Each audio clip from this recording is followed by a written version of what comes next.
Fidélité peut commencer aussi lorsque la manière dont tu me parles, c'est la même manière que tu parles à l'autre femme. Notre génération a vu nos parents souffrir dans le mariage et on se mariait avec l'objectif de se dire si ça ne fonctionne pas, je peux toujours divorcer. Ça, aujourd'hui, 43% Ouais. des mariages se soldent par un divorce.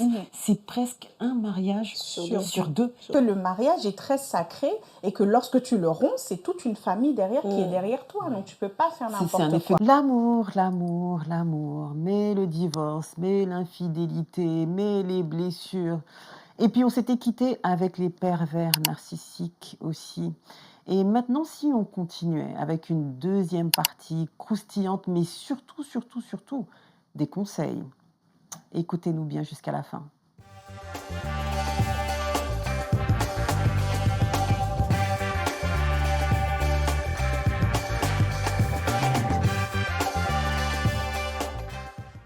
Alors on continue, on va parler d'un gros sujet, un sujet un peu lourd qui fait mal.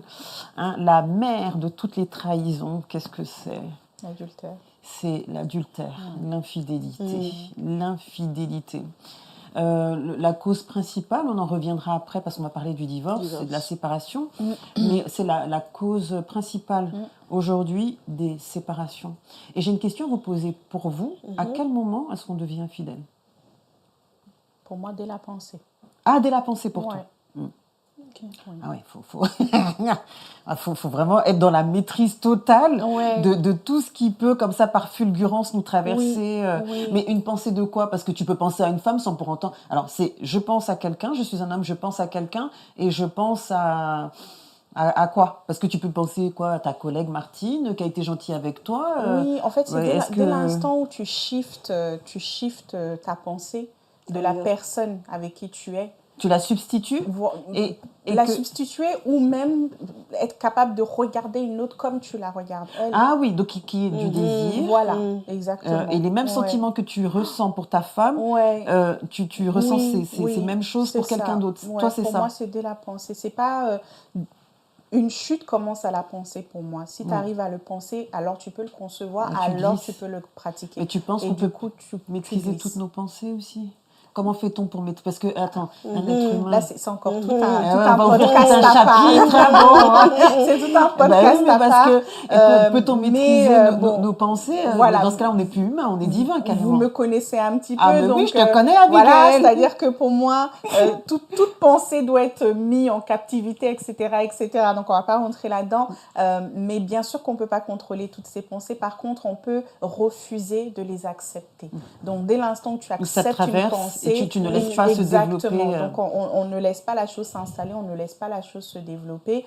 Mais dès la pensée, si tu le gardes, tu le nourris, tu commences à ruminer dessus et te dire tu cultives, pourquoi et puis tu l'alimentes, et puis tu crées des scénarios, et puis des scénettes. C'est ça. Le jour où on arrive, comme j'aime le dire, c'est pas quand on se déshabille que voilà, avant de se déshabiller, il y a toute une préparation, il y a un terrain. Donc, si tu es arrivé à te déshabiller, c'est que tu l'as voulu. Il y a un terrain propice qui a été d'abord préparé. Oui. Et toi, l'infidélité peut commencer aussi lorsque la manière dont tu me parles, c'est la même manière que tu parles à l'autre femme. C'est déjà... c'est un petit peu ça.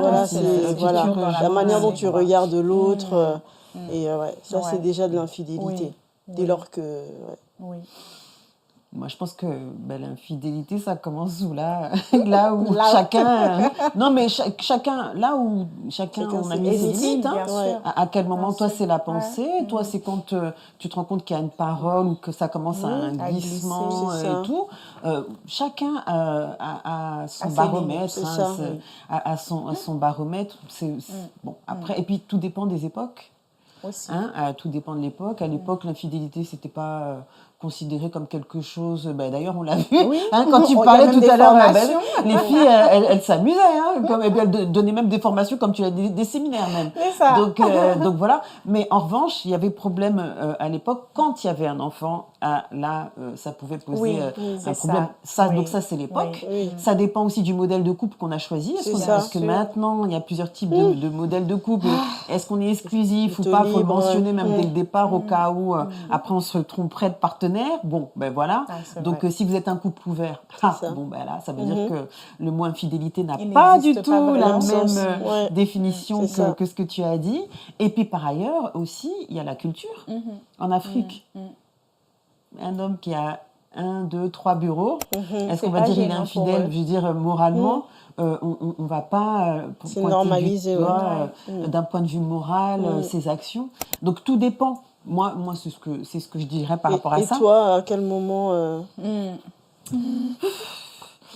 moi je dis quand il y a cabriole. Moi, moi, je suis dans l'action. Enfin, moi, quand il y a vraiment l'action. Effectivement, mais tu as raison parce que y a tout, avant d'être dans l'action, il y a tout un cheminement qui a dû être fait auparavant. On ne glisse pas des dans regards, d'accord. Ben oui. Donc, il y a tout une mécanique qui a été des faite étapes avant. Mais après, c'est vrai que chacun a sa limite. On a vu toutes les trois comment est-ce on déterminait à quel moment est-ce qu'on estimait qu'on tombait dans l'infidélité. Bon, ça aussi, mais c'est vrai que maintenant que j'y pense, si quelqu'un envoie des messages, tu te dis là, ton cœur est ailleurs. C'est-à-dire que le terrain, il est à moitié conquis par quelqu'un d'autre. Bon. Donc c'est bon. Ça peut venir lorsqu'il y a un vide affectif, manque de communication, on ne parle plus. Ah, ben on va le voir après. Voilà. Quels sont les motifs Mais alors, quand même quelques chiffres avant de. D'accord. En France, on estime que 33% des femmes contre 49% des hommes ont été infidèles. Alors, comme quoi, culturellement, l'infidélité, tu as l'impression que c'est un privilège masculin. Après, il faut faire attention aux déclaratifs. Moi, je me méfie parce que je me demande si tu as certains hommes aussi. On sait que ça permet aussi pour certains hommes de se valoriser parce que la société ne juge pas de la même façon une femme qu'un homme. Une femme, elle sera jugée... C'est pas le même monde. C'est beaucoup plus sévèrement qu'un homme. On dira, c'est un Don Juan, c'est un Casanova. Enfin bon, tu as tout un... L'homme, parfois, peut aller, mais son cœur n'est pas parti. C'est son corps. C'est ça va son cœur. Comme si c'était dissocié. Bon. Alors, on revient sur ce que tu disais. Pourquoi est-on infidèle? Mais c'est vrai, on peut se poser la question. Parce que, en plus aujourd'hui qu'avant. Alors pourquoi? Parce que avant, comme tu l'as dit, Abigail, avec Aliénor qui donnait des cours, elles étaient principalement infidèles parce que le choix de leur mari leur était imposé. Et que l'amour n'était pas au cœur, n'était pas au centre de leur union. Mais maintenant, c'est plus le cas. On se marie par amour. Alors pourquoi aujourd'hui on continue d'être infidèle? Alors il y a des réponses parce que ça s'est quand même généralisé, l'infidélité. Il y a même des sites internet qui permettent l'infidélité. Non, je n'ai pas donné le nom du site. J'ai failli donner. Non, on ne va pas faire de pub pour ce genre de choses. Mais en tout cas, voilà. Et toujours est-il, on peut constater que ça s'est généralisé. Alors la réponse, on trompe parce qu'on s'ennuie. Vous allez me dire si vous êtes d'accord. On trompe parce qu'on s'ennuie. On trompe par lassitude, ça rejoint un petit peu ce que j'ai dit précédemment. Par monotonie, on reste encore dans la même sphère. Parce que la ne comble plus. Parce que la réalité, c'est ce qu'on avait dit tout à l'heure, parce que la réalité de la vie à deux ne correspond pas. Et là, il y a de la désillusion et de la déception. Sauf que on trompe aussi, je crois que c'est toi qui l'avais dit, Berthe, on trompe aussi, même quand on est bien. Quand le couple fonctionne, quand c'est sain, on trompe. Pourquoi? C'est maladif. Carrément, c'est clinique. Si tout va bien, tu trompes pourquoi? Bon. Mais tu t'as entendu ça? Ah oui, bien sûr. Les à côté, même si vous êtes... C'est juste que c'est banalisé. C'est des personnes qui et tu poses la question à la personne. La légèreté. Et on va dire, il y a les femmes mais j'aime ma femme. Il y a des hommes qui ils ont besoin de... Il y a une grande appétence des pour femmes la aussi, chose. Et des puis, femmes aussi. Les femmes aussi, hommes comme femmes. Alors, moi, j'ai essayé parce que ça m'a travaillé. Et j'ai écouté une femme qui s'appelle Esther Perel. On doit normalement voir sans doute une image. Et elle a dit une chose qui était très intéressante. Alors, Esther Perel, je ne l'ai pas dit, c'est une psychologue. Et elle dit, mais on trompe parce qu'on s'est éloigné de la femme ou de l'homme qu'on était. Quand on se marie, on a un rôle, on est la femme d'eux, on est la maman d'eux, etc. Et donc, on ne retrouve plus l'identité qu'on avait. Donc finalement, la maîtresse, l'amant, nous permet de restituer le miroir d'un soi qui a été oublié. Tu te rends compte? Et ça, c'est apparemment l'une des raisons aussi, peut-être pas la principale, mais qui commence à venir dans le paysage. C'est-à-dire l'identité qui commence originale, qui commence à se détacher, parce que être marié, c'est des responsabilités, des obligations, un engagement, etc. Donc la femme qu'on était... Mais c'est pas faux, puisqu'on remarque aussi que quand les enfants quittent la maison, généralement, il y a divorce. Donc aussi, c'est quand on n'était que parents. Aussi, qu'on reste là et qu'on s'attache et qu'on s'est englué, on colle parce qu'on doit continuer de respecter les charges de la mission, voilà, toutes les charges, les charges, les tâches et tout. Et on n'avait pas tout ça. Et c'est fou quand même, hein, tu vois, de se dire, voilà, comme quoi, il faut garder une part de soi quand on se marie. Il faut s'oxygéner. Il faut le soi. Il faut que l'autre le permette aussi. Il faut que l'autre le permette, mais c'est pour ça que souvent, Massoba parlait de comment dire, de la fusion et du fait de faire des concessions. Ah, on va en parler. Ça vient. Est-ce qu'on accepte de faire des... Oui. Alors, on continue. Naturellement, si on a parlé d'infidélité, de quoi allons-nous parler tout de suite? C'est du divorce. Alors, encore une fois, des chiffres, parce que c'est très évocateur et c'est très parlant. Donc, en France, la législation du divorce, elle est arrivée en 1975. Donc, ça fait une cinquantaine d'années que maintenant, on peut divorcer par consentement. Avant, ce n'était pas du tout le cas. Donc, avant cette loi, seulement 10% des couples divorçaient. Et puis c'était une grande comédie, une grande mascarade, parce qu'on n'avait pas le droit, pardonnez-moi, de divorcer comme ça. On était encore sous le regard et la culture de la religion catholique. Donc c'était très mal vu de divorcer. Et donc, pour qu'il y ait divorce, parfois, il fallait que ce soit, appuyé de façon légale par un huissier. Et donc, que faisaient les couples qui n'en pouvaient plus de vivre ensemble et qui étaient malheureux comme des pierres? Alors, ils jouaient de faux adultères. Ils faisaient en sorte de convoquer un huissier. Mais c'était une comédie tragique. Tu te rends compte, pour pouvoir faire en sorte de se séparer et de ne plus continuer. Vous vous rendez compte jusqu'où il fallait aller? Alors, les chiffres, encore une fois, aujourd'hui, 43% des mariages se soldent par un divorce. C'est presque un mariage sur deux. Je ne sais pas si vous vous rendez compte, qui se termine par une séparation. Et moi, il y a un chiffre qui m'a encore plus frappé, c'est que 80% des demandes sont faites à l'initiative des femmes. Ce sont les femmes, généralement, qui partent. Vous vous rendez compte? Enfin bon, d'accord, ok. C'est quand même assez fou. Alors moi, je me pose naturellement cette question. Est-ce que depuis la loi de 75, est-ce que ça aurait banalisé les choses? Et finalement, on se dit, tiens, maintenant, divorcer, c'est une formalité, donc allez, j'y vais. On s'entend plus, t'aimes pas le chocolat, moi j'aime bien. Allez, basta, merci, au revoir, à pas bientôt. Est-ce que c'est ça? Enfin, je sais pas ce que vous en pensez, vous, le fait. Enfin, c'est des chiffres qui sont tellement éloquents. C'est très parlant. Oui, il y a eu plusieurs grands mouvements qui ont justement changé la place de la femme dans la société. Donc, aussi, du coup, il y a cette plus indépendante, plus autonome. Donc, ça lui permet aussi. Parce qu'avant, elle restait. Pourquoi? Parce que d'un point de vue pécunier, elle ne pouvait pas se permettre de partir, donc elle restait. Alors, on pourrait voir ça au premier abord en se disant, oui, maintenant, allez, on divorce parce que c'est facile. Donc, on se dit, tiens, ça va pas entre toi et moi. Allez, je prends mes clics et mes claques et je vais aller voir ailleurs si j'y suis. Eh ben, pour Michèle Dayan, donc c'est une avocate qui est spécialiste du droit de la famille.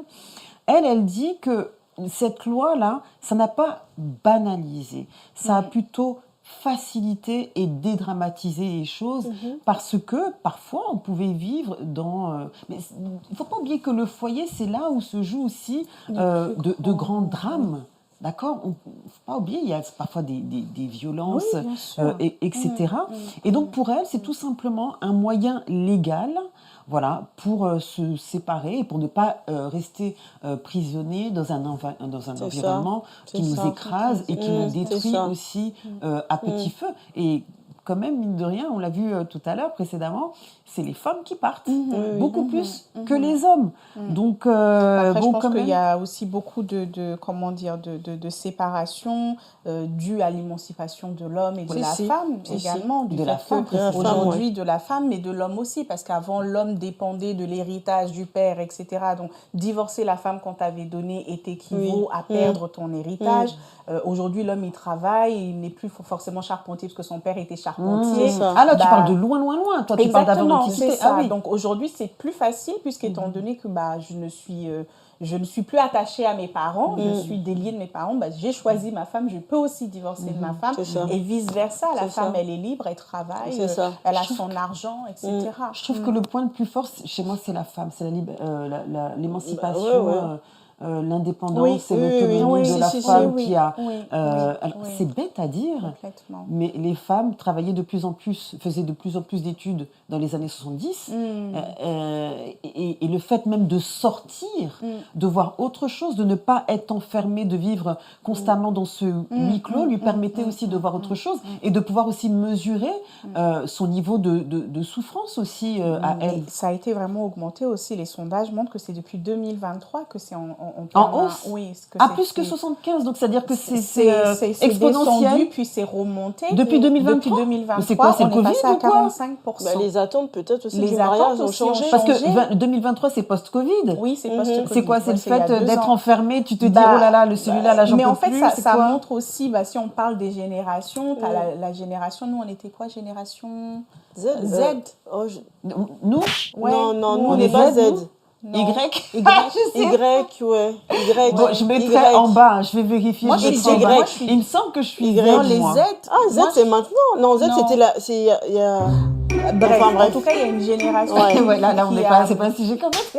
L'alphabet, excusez-nous. Il faudrait que je regarde les statistiques. Mais effectivement, en fait, notre génération a vu nos parents souffrir dans le mariage et on se mariait avec l'objectif de se dire si ça fonctionne pas, je peux toujours divorcer. Ça, c'est vrai. Donc effectivement, en fait, le fait que les filles ont vu leur mère souffrir ne tolèrent pas la moindre souffrance. Exactement. C'est vrai. Parce que c'est insoutenable aussi. C'est ça. On a vu et tu vas pas rejouer la même pièce. Mais c'est dommage qu'on ne se dise pas qu'il y a une autre possibilité. Bon, ça sera encore un autre. Oui, madame, je sais de quoi tu vas parler. Je sais. Parce que là, les femmes, elles ne restent plus pour tenir, on veut en fait de la complicité, on veut plus, on veut de l'amour, on veut de l'argent, des voyages, parce que les femmes ne sont il n'y a plus le mariage oblige. Moins assigné à ces rôles qui étaient extrêmement codifiés aussi. Et puis les téléréalités ne nous y aident pas. Aussi.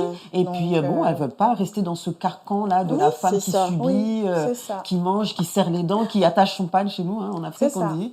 Elle veut être actrice de sa vie, la femme. Ceci étant dit, même si ça facilite les choses, c'est pas si facile que ça. C'est une procédure qui est coûteuse, qui est longue. Attention aussi qui est complètement donc c'est pas si facile que ça. Donc bon, et puis aussi c'est ce que j'ai noté, les conséquences, et c'est pour ça que c'est paradoxal, parce que c'est les femmes qui demandent généralement, majoritairement, mais les conséquences sont beaucoup plus difficiles pour les femmes que les hommes, les femmes bien sûr. Que pour les hommes, parce que généralement quand une femme se sépare, dans la majorité des cas, elle s'appauvrit. Oui, et elle part avec les enfants. Et c'est elle qui a la charge des enfants. Oui. Vous vous rendez compte ? Donc c'est elle qui s'appauvrissent. Et bon, parce qu'elles ont plus tendance de vivre après dans cette précarité, parce que l'homme, aussi, parfois, n'est pas fiable et solvable. Et bon. Parfois, quand il y a le divorce, tout ce qui est cassé, ce qui est brisé, ça leur permet aussi de se reconstruire, d'aimer à nouveau, à certaines femmes. Sauf que, je vais le dire là, c'est beaucoup plus facile pour un homme de se reconstruire qu'un homme. Femme. Oui. Généralement. Oui. Je vais le dire. Oui. Je vais le dire tout de suite. Ça dépend du mariage, d'où elle vient. Écoute, je vais le dire. Écoute, il y a un autre... Donc c'était le fait que je voulais mentionner juste maintenant. Ça tombe bien que tu le soulèves. Oh là là. Lorsqu'une femme divorce, elle ne part pas pour quelqu'un d'autre. Généralement, c'est pour être libre, pour se reconstruire. Oui. Quand un homme divorce, c'est l'inverse. C'est que dans son décor...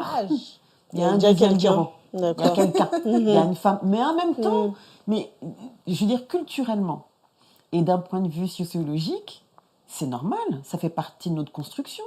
Une femme, elle est faite dès le départ. De rester. Pour surtout, s'occuper d'un foyer. Quand tu es petite, tu vas voir ta maman dans la cuisine, faire la cuisine. Tu sais très bien ce que c'est que d'organiser un foyer, une maison. Dès petite, tu as des poupées qui t'apprennent à devenir des mamans. Tu as des dinettes qui t'apprennent à faire la cuisine. Exactement. Moi, j'avais un fer à repasser, donc autant vous dire que je sais bien repasser. Et tout ça. Un homme, c'est quoi ses jouets? Il joue à quoi, lui? La petite fille, elle joue à la maman, mais le garçon, il joue pas au papa, lui. D'ailleurs, ça serait bizarre de dire, ouais, je joue au papa. Mais bref, c'est ça aussi. Donc, nous, on est conditionnés, on est formatés et préparés. Donc, on sait faire plusieurs choses à la fois. Pour un homme, c'est un défi d'aller travailler, d'aller s'occuper des courses, d'aller s'occuper des enfants. Ouais. Mais il ne sait pas ça. C'est clair. La femme le sait. Elle le sait très, très, très tôt. Donc ça, c'est un conditionnement aussi qui est fait dès le départ et qui fait que ça justifie aujourd'hui que maintenant, c'est pour ça qu'on dit que les hommes sont lâches parce qu'ils ne demandent jamais le divorce, ils attendent, ils restent. Oui, parce qu'ils savent très bien que ça va être toujours très la difficile femme, la femme, quand elle n'aime plus, elle part. Elle part. Ouais. Ouais. Et l'homme... Alors, les motifs du divorce, l'infidélité, on l'a vu tout à l'heure, l'infidélité pour 33% des cas, violence conjugale, tu l'as dit tout à l'heure, aussi les femmes elles subissent, et de plus en plus la lassitude, la perte d'intérêt, le sentiment d'être éteinte dans la relation. Oui. C'est ce qu'on avait soulevé, le soi qui n'est plus là. Alors pourquoi est-ce que l'infidélité blesse autant? Pourquoi est-ce que c'est cet élément-là, ce facteur-là qui fait que là, tu m'as fait subir des choses, mais ça là, c'est intolérable. Pourquoi l'infidélité? Ça déchire. La trahison. Ça crée, mais parce que c'est une trahison. Je pense que haute trahison. C'est une très grosse trahison. Et puis tu sais quoi? Par rapport à l'estime de soi, c'est déchirant. C'est dur. Oui. C'est déchirant parce que d'ailleurs, c'est dur pour une femme de dire je suis jalouse. On va trouver des mots, on va bricoler, on va tourner autour, mais le fait qu'une femme dise je suis jalouse, c'est de dire que je suis en train de reconnaître qu'il y a quelqu'un qui a une valeur que moi je n'ai pas. Tu t'imagines à quel point ça t'écrase complètement? Ça, c'est très difficile à soutenir. Ça touche l'ego et l'amour-propre. Et ça, c'est fatal pour une femme. Ça, c'est vraiment très difficile. Et puis, alors, rapidement, le nouveau paysage amoureux. À l'époque, on se rencontrait au théâtre, on sort, c'est une copine qui nous présente un copain, etc. On va au parc, on tombe sur la personne qui va nous faire vibrer. Eh ben, aujourd'hui, 60% des couples se forment en passant par les sites de rencontres. C'est énorme. 60%. C'est énorme. Plus de la moitié de la population, vous vous rendez compte? C'est fini le romantisme. C'est fini. Mais toute génération confondue? Toute génération confondue. Mais il y a même des sites spécialisés là. Pour les jeunes, pour les jeunes. Moi, je pensais que c'était pour ça. Même les chrétiens, les musulmans, les gens de gauche, les gens de droite, les véganes. Il y a de tout. Les riches comme les pauvres. Parce qu'avant, c'était beaucoup plus simple, parce qu'on fréquentait les écoles, voilà. Non, là, c'est tout le monde. Les riches comme les pauvres. Site internet.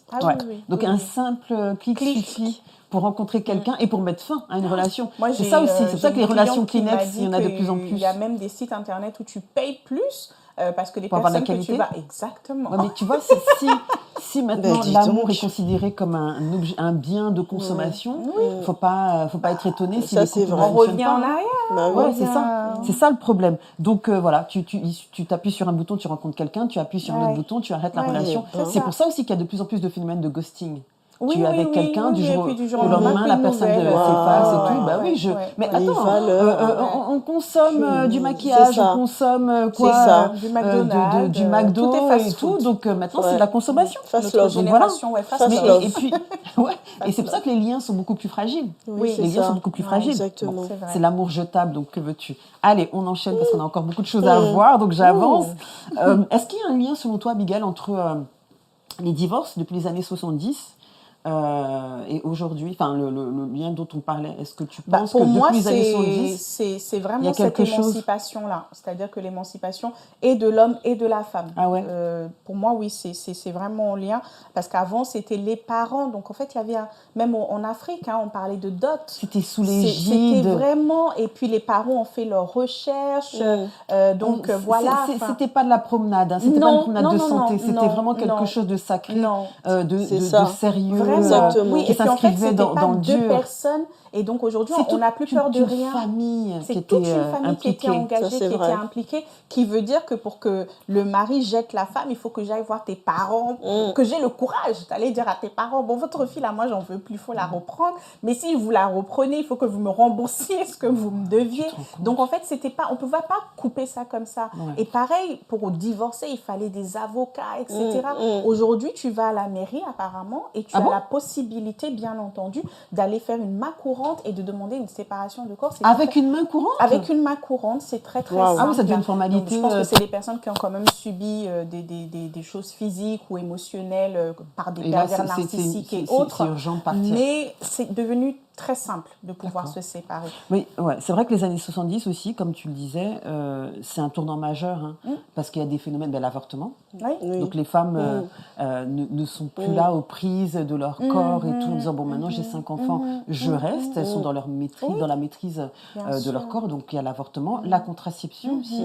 Donc d'avoir une maîtrise de est-ce que je veux faire un enfant ou pas. Et puis donc l'émancipation et le divorce tout simplement. Après, Dieu n'est pas contre la libération aussi des femmes. Ah non. Il va être beaucoup plus contre l'amour qui est vraiment vrai. Il va plutôt être contre la domination, la manipulation. Si on revient à la base du Hezer, que Dieu a appelé la femme Hezer, c'est-à-dire qu'aujourd'hui, c'est l'homme, c'est comme l'esclavage et autres, donc on ne va pas retourner en arrière. Dieu n'a jamais été pour rendre un homme esclave, comme Dieu n'a jamais été pour rendre une femme esclave. Sauf que qui lisent les livres au premier degré en justifiant 400 ans d'esclavage. Femmes, soumettez-vous à vos maris, puis c'est soumis-toi à mes pieds, je t'écrase. Et comme le disait un pasteur que j'aime beaucoup, il dit, mais la femme a été tirée de la côte de l'homme. Si Dieu voulait qu'il soit sous ses pieds, il aurait tiré de son tibia. C'est pas le cas. Donc je pense pas que ce soit vraiment le problème de Dieu, mais c'est encore une fois l'homme qui interprète tout mal, quoi. Alors l'hypersexualisation de la société, le sexe est-il devenu une simple consommation? Malheureusement oui. Malheureusement oui. Au contraire, parce que quand on observe notre époque, déjà le sexe est partout. Oui. Le sexe est partout, dans les séries, dans la publicité, dans les magazines, dans les réseaux sociaux, l'accès à des sites qui, je ne vais pas dire le mot parce que j'ai pas envie d'être censurée, mais bon, des sites où on voit des adultes faire des choses, s'adonner à des pratiques, qui font, du bien. Et il y en a de plus en plus, c'est totalement banalisé, démocratisé. Moi, ce qui me peine, c'est que il y a plus cette notion de valeur sacrée sur le sexe. Pour moi, c'est cette étape-là de la sexualité, de la relation sexuelle, arrive quand on arrive au sommet de la relation où l'attachement s'est fait. Ça. Je veux dire, ça arrive à une étape. Donc ça veut dire que moi, j'estime que l'amour se forme à travers des étapes. Voilà. Et je trouve que tout ça est un petit peu balayé et malheureusement, cette mesure de l'amour qui nous permet de dire tiens là on est arrivé à un tel niveau de connivence, un tel niveau de confidence, un tel niveau de lien intime que nous pouvons passer à ce stade-là. Tout ça, ça a été gommé, je trouve. Oui. On est d'accord. Oui. C'est l'attachement pur et physique. Sans croissance de l'amour. Il y a la phrase qui dit si j'ai pas goûté, moi je ne peux pas acheter. Donc il faut que je goûte avant mais c'est pas une poire. Mais c'est ça. C'est pas une poire. C'est exactement ça. C'est pas un aliment. On est en permanence dans la séduction. Oui.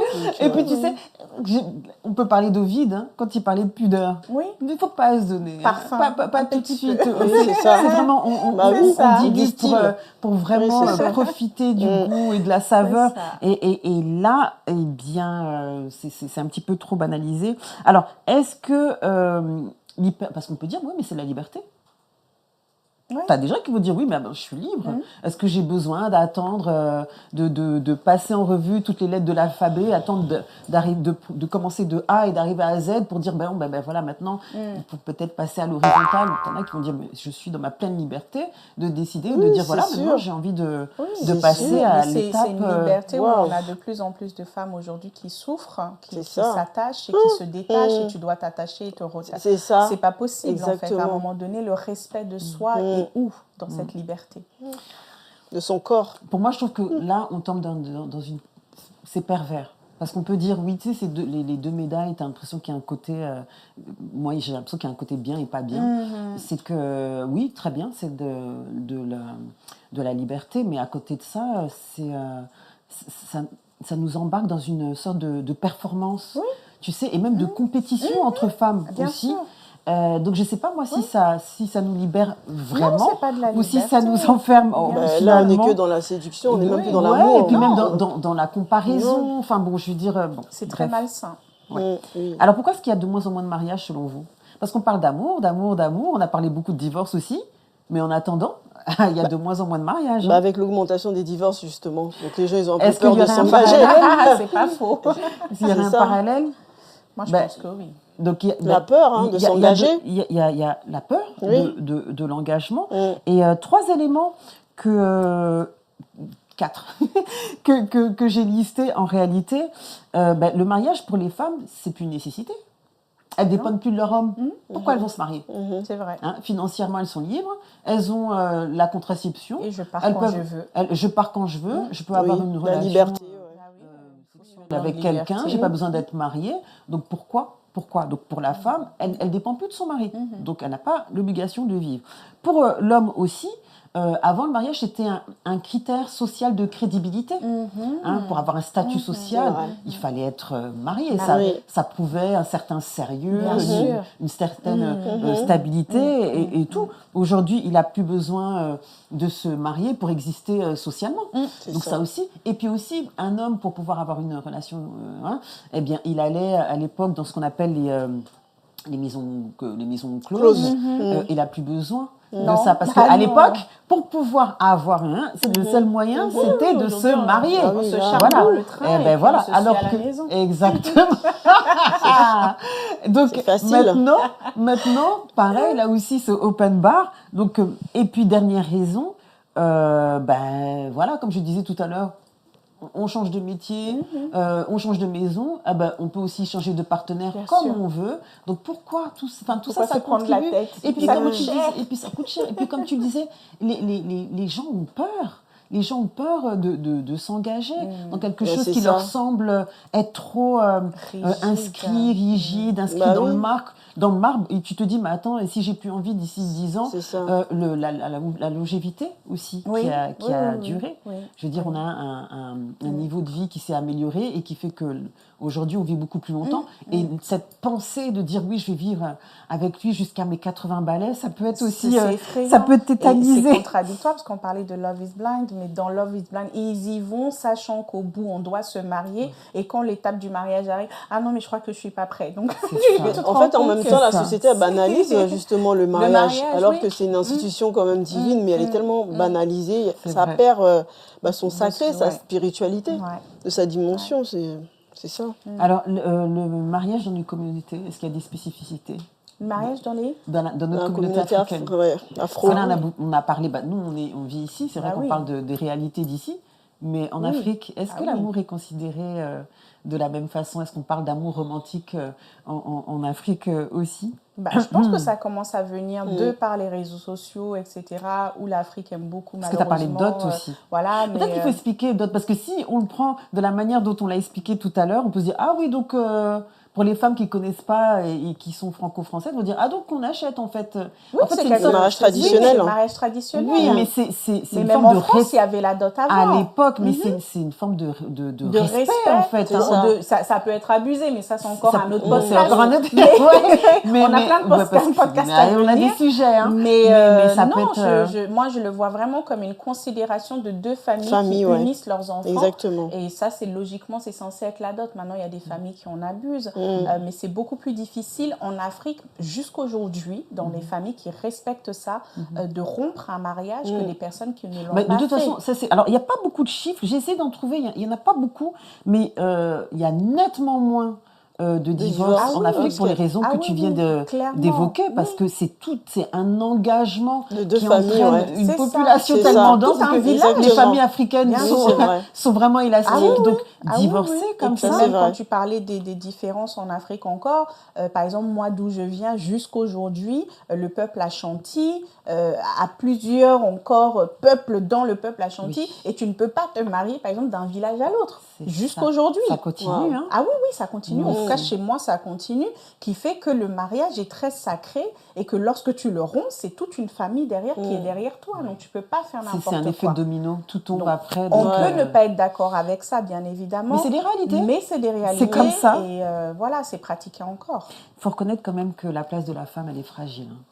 La femme africaine souffre. Oui, toujours. La femme africaine souffre. Et le fait qu'il y ait beaucoup... Alors, vous allez dire, oui, mais il ne faut pas généraliser. J'ai ma tante Henriette, là, qui est heureuse. Oui, mais bon, pour pouvoir, observer quelque chose, on doit le généraliser d'abord, dans un premier temps, et ensuite aller dans le détail. Mais quand même, la femme africaine, elle souffre. C'est en voie de changement. C'est en voie de changement. Il y a quand même des changements, et puis les jeunes s'autorisent aussi à divorcer de plus en plus. Oui, et puis ils vont à l'école aujourd'hui, c'est pas comme avant. Donc, aussi. Alors les Antilles maintenant, est-ce qu'il y a une spécificité au niveau des Antilles? La femme si je reprends ce que j'avais dit précédemment par rapport à l'esclavagisme qui a perduré pendant 400 ans, eh bien, on peut parler du phénomène des femmes potomitantes. Oui, les mamans potomitantes. Les femmes qui portent tout, qui sont les piliers, parce que ce sont les femmes qui généralement élèvent seules les enfants. Mais ça a une racine, une blessure et des séquelles. Comme j'ai dit tout à l'heure, les hommes n'étaient considérés comme des étalons reproducteurs, pas de lien affectif. Et aujourd'hui, ça a laissé des traces. Voilà. Donc, la femme, généralement, ça continue parce que la femme, dans beaucoup, en tout cas de foyers antillais, la femme est seule et c'est elle qui subvient à tout. Donc, je peux vous dire que les femmes antillaises, elles ont les épaules très larges. Donc, les femmes potomitantes, vraiment, voilà, c'est une réalité aussi. On ne va pas tout montrer que des choses... belle et romantique, ça c'est aussi un aspect qu'il fallait soulever.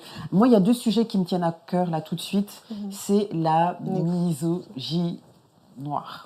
Alors, la misogynie noire, qu'est-ce que c'est? C'est tous les préjugés, les stéréotypes négatifs qui sont accolés sur les femmes noires. Noires, parce qu'on peut parler de colorisme.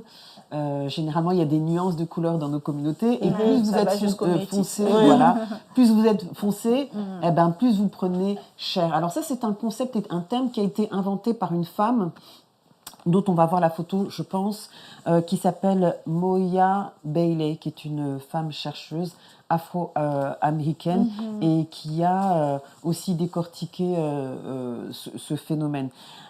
Selon vous, d'où ça vient ? Pourquoi on s'en prend autant? Donc c'est elle, Moya Bailey. Toujours à l'esclavage, je pense. C'est encore une fois les racines. Bah oui, ça a été fait vraiment pour détruire un peuple. C'est dans l'histoire. Pourquoi? Parce qu'on va parler de séduction, d'attractivité et de désir. La femme noire n'était pas désirable. Tu t'imagines bien que quand elle était dans les plantations, elle n'avait pas le loisir de se pouponner, de se faire belle et tout. Qui se pouponnait? Qui se faisait belle? Qui était distinguée? Qui était gracieuse? La représentation et l'aura, le halo favorable qu'avait la femme. L'inaccessibilité aussi. C'était la femme blanche. Donc nous, on a intériorisé une beauté synonyme à la blancheur et à une certaine femme, à une certaine idée de la beauté. Donc il n'y avait pas du tout d'attractivité vis-à-vis de la femme noire qui était juste une servante et puis son physique était utilisé pour mener toutes les tâches les plus ingrates. Donc aujourd'hui, la femme africaine, au départ, quand il s'agissait de se faire belle, quelles étaient ses références et ses modèles et ses critères? C'était la femme blanche. Pourquoi est-ce qu'aujourd'hui les femmes s'éclaircissent? Pourquoi on a le défrisage, etc. Et ça vient de là. Et donc, aujourd'hui, on charrie encore tout ça, tous ces souvenirs et tout ce qu'on avait complètement enraciné en nous pour avoir une détestation de soi. Et c'est les hommes, hein. C'est généralement les hommes qui nous insultent. Il y a beaucoup de vidéos, je ne sais pas si vous avez vu, il y a beaucoup de vidéos où c'est des hommes noirs qui s'en prennent. Alors, qui s'en prennent de façon plus ou moins frontale, mais tu en as. Alors, quand c'est plus soft, parce qu'il y a pire, je vais prendre le plus soft, c'est des jeunes frères, parfois très très jeunes, qui disent ah ouais, mais moi, la femme noire, j'en veux pas. Et je veux pas citer tout ce qui est dit sur elle. Mais voilà, c'est dégradant, ça les déshumanise aussi. Et de l'autre côté, il y a la misogynie noire. Non, la misogynie, la négrophilie. Alors, c'est un autre phénomène, c'est autre chose. C'est ce désir de certaines femmes, généralement blanches ou maghrébines, qui fantasment et qui idéalisent le corps de l'homme noir. Alors, tu as beaucoup de noirs, hein, d'hommes qui sont très contents et qui se délectent du fait, voilà. Mais c'est grave parce que vous êtes dans une prison. Finalement, on vous réduit à un objet. Et c'est ça, exactement. Mais ça, d'où ça vient aussi? C'est parce qu'à l'époque, encore une fois, c'est toujours pendant l'esclavage, eh bien, on attribuait que des qualités physiques. Il y avait une forte érotisation. Et on disait que l'homme noir, en fait, il avait, c'est une bête de 1, et qu'il avait un gros, un gros entrejambe. Pourquoi? Mais parce qu'il n'avait rien dans le cerveau. C'était ça aussi qu'on disait. Et donc, on le réduisait. Donc, finalement, et puis c'est aussi une manière, de, comment dire, d'affaiblir l'homme, de l'enfermer et de dire tu n'es qu'un objet. À part ça, ta masculinité, elle s'arrête à ça, franchement. Bon, ben voilà. Et d'ailleurs, mais même envers les femmes aussi, c'est-à-dire le fait, pendant l'esclavage, le fait qu'elles étaient dans les champs n'empêchait pas les maîtres d'aller. Mais en fait, c'était un danger, l'homme noir aussi, pour l'homme blanc. Et c'est ça qui justifiait les lynchages. Vous vous souvenez de l'histoire d'Emmett Till, un petit garçon dans les années 50 qui a été lynché parce que, soi-disant, il aurait regardé une femme blanche. Femme blanche qui, aujourd'hui, dit qu'elle avait menti. C'est un garçon de 14 ans qui avait été dans le Mississippi et qui avait juste, apparemment, regardé ou sifflé une femme blanche. Il a été lynché. Alors, on va voir. Alors, ayez le cœur bien accroché. On va voir deux photos. La photo d'abord d'Emmett Till avec la femme qui a dit des choses, soi-disant, qui s'appelle Caroline Bryant, qui avait dit des choses contre lui. Et ensuite, on va voir et ensuite, on va voir la photo d'Emmett Till avant-après. Alors, vraiment, si vous avez le cœur sensible, honnêtement, ne regardez pas. Ne regardez pas parce que c'est révoltant et c'est très difficile à soutenir. Donc on voit les photos d'Emmett Till avant, après, c'est monstrueux, mais c'était comme ça. L'homme noir était vraiment vu comme un prédateur. Et on rappelle son âge aujourd'hui, quand même. il a 14 ans. Il a 14 ans. Donc voilà pour ce sujet.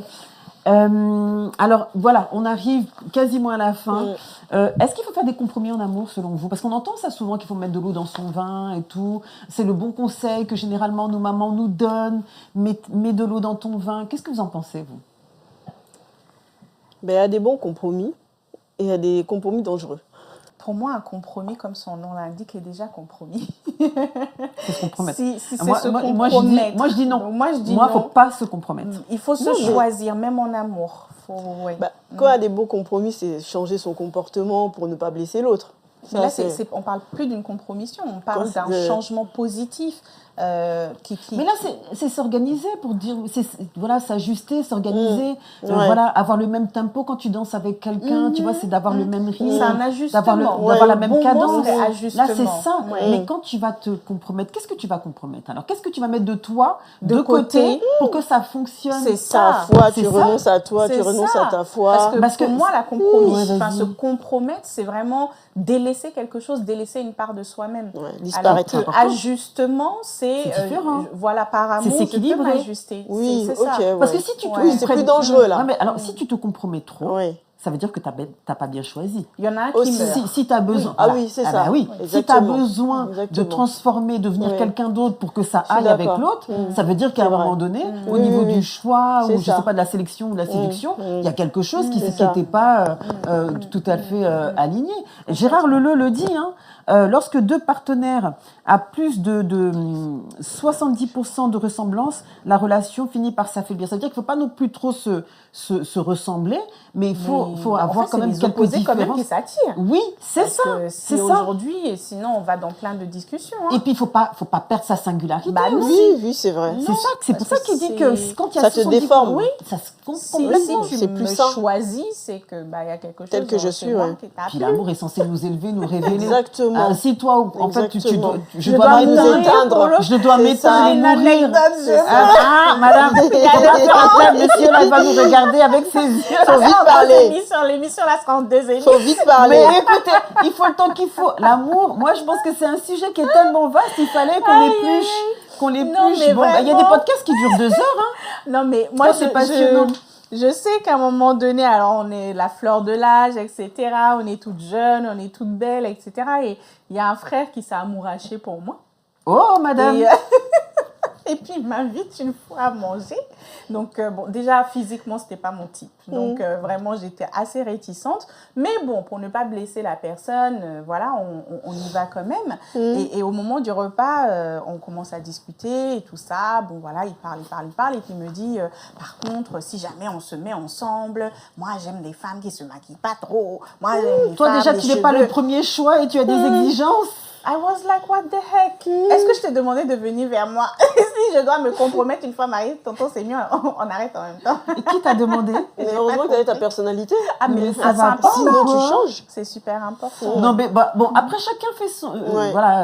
Estime ce qu'il faut mettre de côté ou pas. Pour moi, c'est non. Alors, j'ai fait un article j'ai un blog, j'ai fait un article à ce propos. Vous lirez. Je mettrai tout dans la barre d'informations. Mais pour moi, c'est non. Pour toi, c'est non, vraisemblablement. Pour moi, c'est non. Et s'il faut se compromettre, il y a le divorce à la fin. Parce qu'à un moment donné, tu ne supportes plus de te compromettre. Ah ben, c'est le soi qui se détache, on ne se reconnaît plus, et après, on se dit, bon, attends, je vais aller voir à côté si mon cœur y est encore. Et toi, qu'est-ce que tu en penses? Ah non, moi, il faut que je garde ma personnalité. Non. Bon, moi, on a dit, faut-il mettre de l'eau dans son vin? Quand on met trop de l'eau dans le vin, est-ce que c'est encore du vin? C'est plus sain, l'amour n'est plus sain. Alors, l'amour fusion. Encore une dit fois. On fusionne complètement, on est les mêmes et blablabla. Moi, ça me fait rire ce type-là. Pour moi, ça n'existe pas. 1 plus 1, ça fait 2. 1 plus 1, ça fait pas 1. Moi, c'est mon avis, mais je vous laisse vous exprimer et après, je vous dirai ce que j'en pense. Ouais. Ça peut être un passage, l'amour fusion au départ. Ah oui, mais c'est pas le but. Ça peut être un stade et une étape. Mais c'est pas le but. Moi, je suis d'accord avec elle. Je pense qu'à un moment dans le couple, il y a un moment de fusion. Parce que 1 plus 1 peut faire 1. Il y a l'enfant qui est né. Donc, la fusion, elle a lieu à un moment donné. Mais fusionner de manière permanente, je pense que c'est pas possible. Mais tu sais, ce qui est drôle, c'est que quand tu observes, toi, tu as des clientes, on a toutes les 3 des clientes, mais quand les femmes te disent ça, c'est que généralement, il y a un dominant qui va imposer aux autres, à l'autre, sa manière de voir les choses, ses goûts, ses désirs. D'où le pervers narcissique. Et c'est là où tu te dis, oui, on aime la même chose. Non, madame, au départ, vous n'aimiez pas la même chose. C'est parce que l'autre, exactement. Et bon, moi, il y a une phrase pour conclure avec cette partie d'Oscar Wilde, qui est un écrivain irlandais, qui a dit, être en couple, c'est ne faire qu'un. Oui, mais lequel? Il y en a un qui meurt. Ah, mais si vous vous ressemblez. Mais si on se ressemble à ce moment-là... C'est dans l'harmonie. Ouais, mais c'est ce que j'ai dit précédemment. L'harmonie n'est pas la ressemblance. Ah ben oui. Tu sais... Attends, mais là, on va pas d'harmonie. On va faire un autre podcast. Mais harmonie, ça ne veut pas dire que c'est forcément... Quand tu fais... L'être semblable. L'être semblable. Oui, semblable, mais semblable... différencié quand même. Oui, c'est vrai. Il y a quand même quelques différences. Là, tu es en harmonie, mais si je regarde toutes tes couleurs, là, ça se ressemble pas même. Non, mais tu sais que le mot sexe, ça veut dire, en latin, c'est sécar. C'est cassé, séparé. Tu sais que ça veut dire ça, c'est pas pour rien. C'est pas pour rien. Et puis je reprends la phrase, quand il y a deux partenaires, quand des partenaires partagent plus de 70% de ressemblance, la relation s'affaiblit, elle s'affadit. Je veux dire, et puis si tu ressembles trop, si tu ressembles trop à l'autre, comment est-ce que l'autre va connaître tes besoins, tes désirs? Comment il va faire pour y répondre? L'autre ne saura même pas qui tu es. Oui, c'est vrai. C'est laisser l'autre être libre quand même, tel qu'il est. Pour moi, oui, harmonie, mais pas vraiment... C'est laisser... Bon. Et le coup de foudre, alors, est-ce que c'est un mythe ou pas? Est-ce que ça existe, le coup de foudre? Oui, ça existe. Oui, ça peut aussi commencer... Mais moi, j'y crois. Oui, ça peut aussi commencer par ça. C'est l'étincelle. Voilà. Mais c'est pas que ça. Mais bon, moi, c'est pas une fin en soi. On peut pas bâtir avec ça. C'est pas une fin en soi. On peut pas bâtir avec ça. Mais tu sais à quoi c'est dû généralement le coup de foudre? En fait, généralement, le coup de foudre, c'est lié à une somme de profils, d'images, d'odeurs, de traits particuliers, de traits pratiques positifs que tu as enregistrés, qui vont créer une empreinte. Et quand plus tard, tu te retrouves à sentir une odeur, un sillage, comme on disait Ovid tout à l'heure, à sentir une odeur, à retrouver un trait particulier. Il y a Descartes, qui est un penseur du, j'ai pas envie de dire des bêtises, 18e siècle, je corrigerai au cas où ce serait faux, eh bien, qui était particulièrement attiré par les femmes qui avaient un léger strabisme, qui louchaient. Oui, pourquoi? Parce que quand il était petit, il était très... Alors, apparemment, est-ce que c'est vrai ou pas? Il y avait une petite fille qui était très gentille avec lui et qui avait ce petit détail dans les yeux. Ça peut être et donc, ça crée des flashs sensoriels comme ça. Et donc, tu es attiré. Je pense que ça peut être encore une fois, c'est l'amorce. C'est l'étincelle. Après, il faut que ce soit appuyé et cimenté par quelque chose. Et il y a trois choses qui cimentent. Et ces trois choses, je vais le dire très rapidement. Donc, on appelle le triangle amoureux. Et ça, c'est une théorie qui a été inventée, théorisée par un psychologue qui s'appelle Robert Sternberg. Nous allons avoir aussi la photo parce qu'on a un producteur exceptionnel. Et donc, ce triangle amoureux est composé donc de la passion, mais aussi de l'intimité et de l'engagement. Si tu te bases juste sur le flash sensoriel et que par la suite, il n'y a pas d'attachement et tout ce que nous avons dit précédemment, c'est un feu de paille, ça sert à rien. Donc, le coup de foudre, oui, c'est surtout la passion, c'est intense, c'est brûlant, et ça émoustille, mais c'est surtout incomplet. Donc, c'est pas une fin en soi. Ne dites pas, vous avez rencontré votre homme de votre vie juste parce qu'il y a eu comme ça une étincelle. Attention, il faut que ce soit nourri.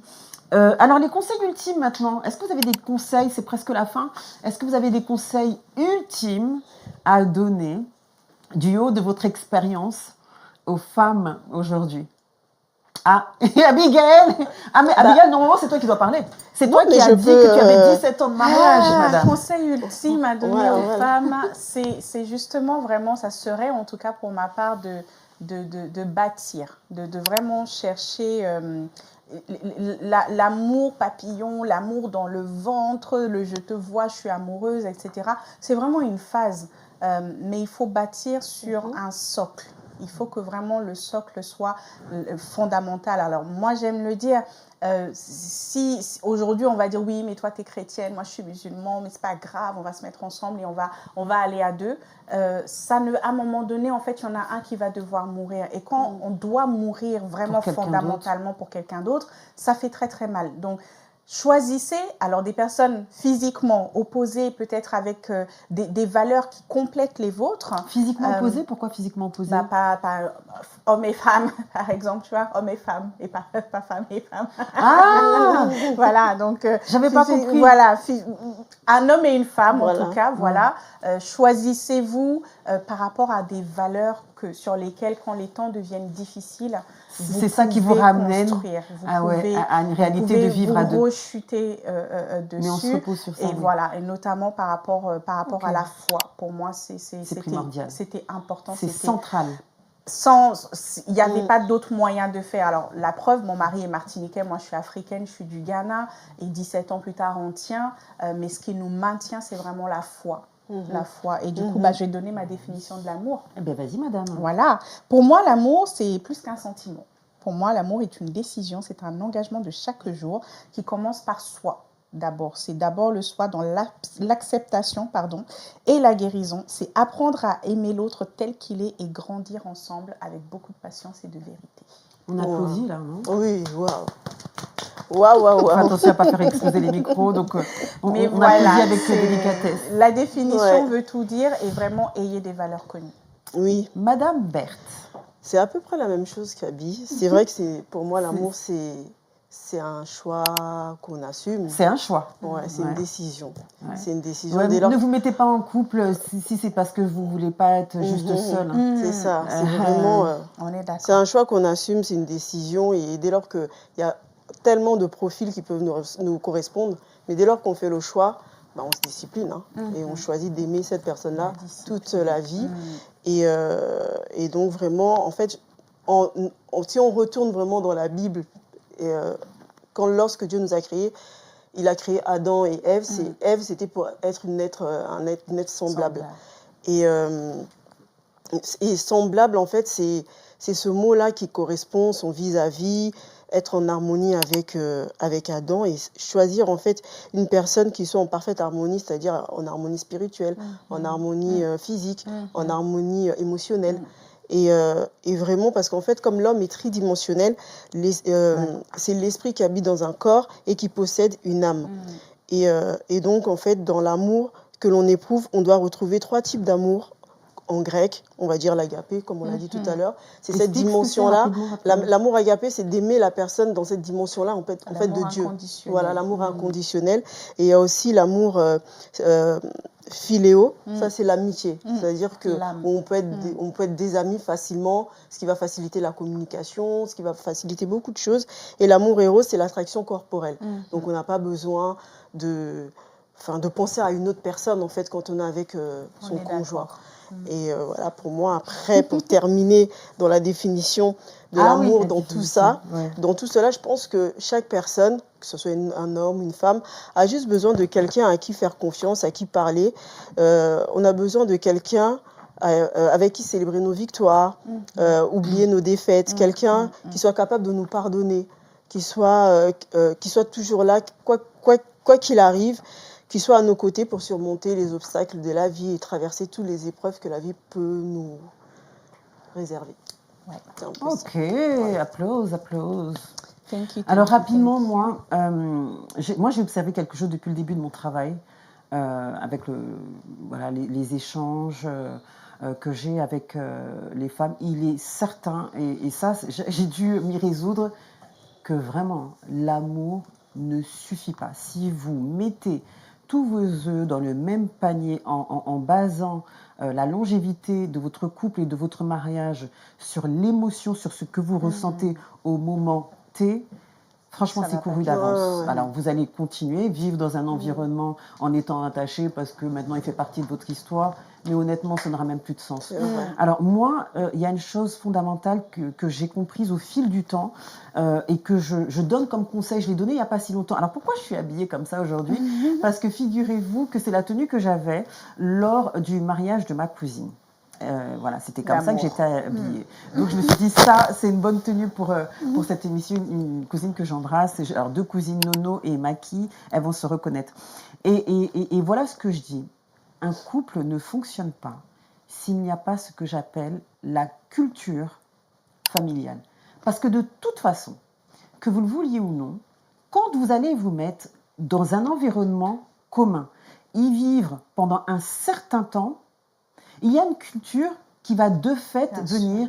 Et si vous n'y prêtez pas attention, ça va être une culture qui peut être délétère et que vous allez subir au lieu de la construire. Ce qui veut dire que dès le départ, il faut savoir dans quel environnement je veux vivre, dans quelle ambiance je veux vivre, comment je veux élever mes enfants, comment je veux communiquer, avoir une relation avec mon conjoint. D'accord ? Tout de suite, savoir quelle est ma musique, quelle sera mon harmonie? Est-ce qu'on sera un couple fun, marrant et tout? Ce sera ça? Ok. Alors, si c'est ça, comment je m'organise pour que ce soit ça? Avec qui? Alors, est-ce qu'on fera des jeux tous les week-ends? Donc, est-ce que ce sera ritualisé? Il faut faire très attention. Alors, voilà ce que j'ai mis. Moi, il y a 3 piliers pour que ce soit facile pour vous. Alors, une mission. C'est ce que je disais tout à l'heure, la raison d'être. Alors, est-ce qu'on est un couple, une famille intellectuelle? Est-ce qu'on est un couple spirituel? Parce que toi, tu ne te rends pas compte. Mais quand tu parlais tout à l'heure, en fait, c'est votre culture familiale qui est là. Et la culture familiale, c'est tout sauf les émotions. Les émotions sont là de fait, l'amour est là. Mais c'est quelque chose qui va vous indiquer, on continue de vivre ensemble parce qu'on a cette culture familiale qui nous lie et qui fait que nous, en tant que couple, on ne ressemble pas aux voisins et tout. D'accord? Donc la mission, donc la raison d'être de la famille, c'est ce qui justifie qu'on est ensemble. Je suis avec lui parce qu'on a la même foi. Et c'est ça qui nous guide. Je suis avec lui parce que lui, c'est mon partenaire de jeu. Avec lui, là, il n'y a pas son pareil. La manière dont je ris avec lui, eh ben, je ne peux pas trouver ça ailleurs. Et puis nos enfants, on les a embarqués dedans. D'accord? Ça, c'est notre mission. Donc, c'est juste une phrase. La deuxième chose, les valeurs. Ben, c'est quelles sont nos priorités qui nous orientent. Je vais prendre ton cas. Ben, nous, nos priorités, les dimanches, on est à l'église. Il pleut, il vente et tout. C'est ça. Ou le vendredi, on est à la mosquée. D'accord? Tout ce qui est cultuel, c'est hyper important. D'accord? Et puis, le partenaire de jeu, vendredi, il y a Monopoly. D'accord? Vendredi, il y a Monopoly. Si c'est un couple intellectuel, eh bien, les week-ends, nous allons au théâtre. Nous allons au musée. Très cher. D'accord? Donc ça, c'est les valeurs. Encore une fois, les valeurs, c'est dans le comportement. Donc, bon, c'est pas juste du blabla. Les lignes directrices, eh ben, c'est des règles claires. Voilà, comment est-ce qu'on communique? S'il y a un problème entre toi et moi, comment est-ce qu'on le règle? D'accord? Bon, bah alors, moi, ce que je te propose, on le règle le soir, les enfants sont... C'est très banal ce que je dis, mais il faut que je sois lisse. Après, chacun trouve midi à sa porte, d'accord?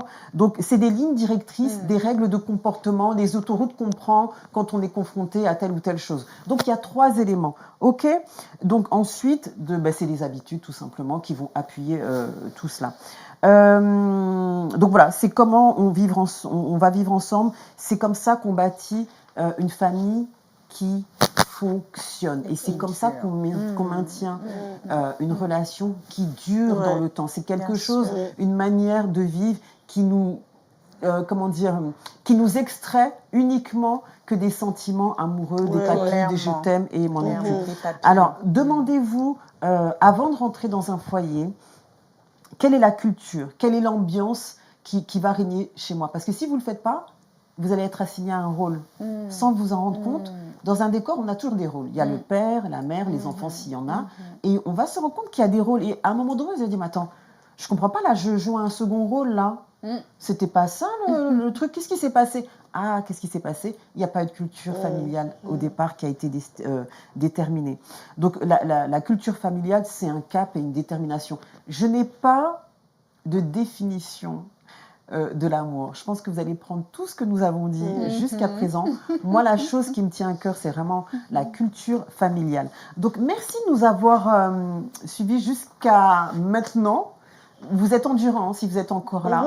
Merci de nous aimer autant. Alors, avant de vous quitter, le mariage, le foyer, c'est important. C'est un objectif clair. Et surtout aussi, je voulais vous dire que c'est une tâche de tous les jours. Et l'amour, ça ne s'arrête pas au couple, ça s'arrête aussi au cœur de la famille, ça continue au niveau des enfants. Je me pose une question que je vais vous poser pour la prochaine fois. Est-ce qu'on sait encore éduquer nos enfants? Vous êtes maman en devenir, ou vous l'êtes déjà, tante, marraine, vous avez des enfants que vous gardez ou autres. Je suis sûre que vous êtes concernés par ça. Donc on se dit à la prochaine. Je vous aime beaucoup, on vous aime beaucoup. Maintenant, on va vous dire au revoir, toutes les 3. Aimez-nous, suivez-nous, likez-nous, commentez, etc. Vous savez ce qu'il faut faire. Et puis partagez, hein.